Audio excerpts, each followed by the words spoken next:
An emergency room doctor. I had just finished my night shift and walked out of the hospital entrance when I got a call from a colleague at the hospital. "Dr. Morgan, you need to come back right away. A critically injured patient just arrived, and the director wants you back immediately to assist with the emergency procedure." I instinctively turned around to head back, but suddenly floating text appeared before my eyes. "Whatever you do, don't enter that operating room. Don't participate in this procedure. The patient is already dead. You're just going to be the scapegoat for the director's daughter. This patient comes from a powerful family. Not only will you get a death sentence, but your parents will be driven to suicide, too." My footsteps froze. A few seconds later, my heart went cold. I decided to trust these messages and take this gamble. My eyes quickly scanned the ground. I immediately locked onto an uncovered manhole on the road surface. I gritted my teeth and squeezed my eyes shut, then threw myself deliberately into the opening. I've been working as an emergency room doctor for almost 10 years now. I've always valued my patients' lives more than my own. So, when I received that call from my department, I didn't hesitate for a second.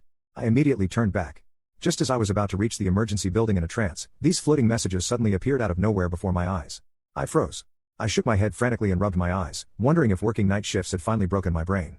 But the messages kept scrolling steadily above my head. "It's over the moment you step into that operating room. They'll declare the patient dead. They're waiting for you to go in so you can be their scapegoat. The entire operating room will cover for the director's daughter, Emily Tang, claiming your operational error caused the patient's death. Be careful." My mouth fell open. Emily Tang was my roommate and close friend throughout our 4 years of medical school. Why would she choose me as her scapegoat? Countless questions swirled through my mind. I didn't know what to do. Just then, I heard passersby nearby discussing a car accident at the intersection. "Did you see that Bentley with the 8,888 license plate that went into the river earlier? The owner's already been sent to the emergency room. Looks like someone important." At that moment, my phone buzzed twice. Messages from Emily Tang. "Morgan, where are you? Hurry up. Pre-op is ready. We're just waiting for you. Move it. I'm waiting for you at the operating room entrance." Seeing these 3 urgent messages, the blood in my veins practically froze. Could there really be such a coincidence? A patient with serious connections, and Emily frantically urging me to get to the operating room. Thinking calmly about it, this was supposedly just a routine emergency. The emergency department had so many doctors on duty. What reason could there be that specifically required a doctor who just finished a night shift to rush back for surgery? Thinking about it this way, the floating messages seemed highly credible. Once I put on those scrubs, from that moment on, I'd become a lamb led to slaughter. The patient's death would be entirely blamed on me. Combined with testimony from all my colleagues, I wouldn't be able to clear my name even if I jumped into the ocean. I didn't dare think further.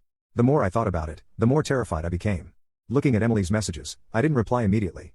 Almost 10 minutes had passed since I received the notification. I quickly made a decision in my mind.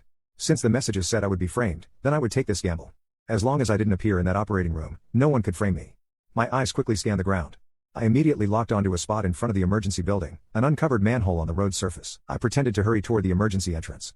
As I approached the opening, I gritted my teeth and suddenly shut my eyes, then threw my entire body into the manhole. The sensation of weightlessness suddenly engulfed me.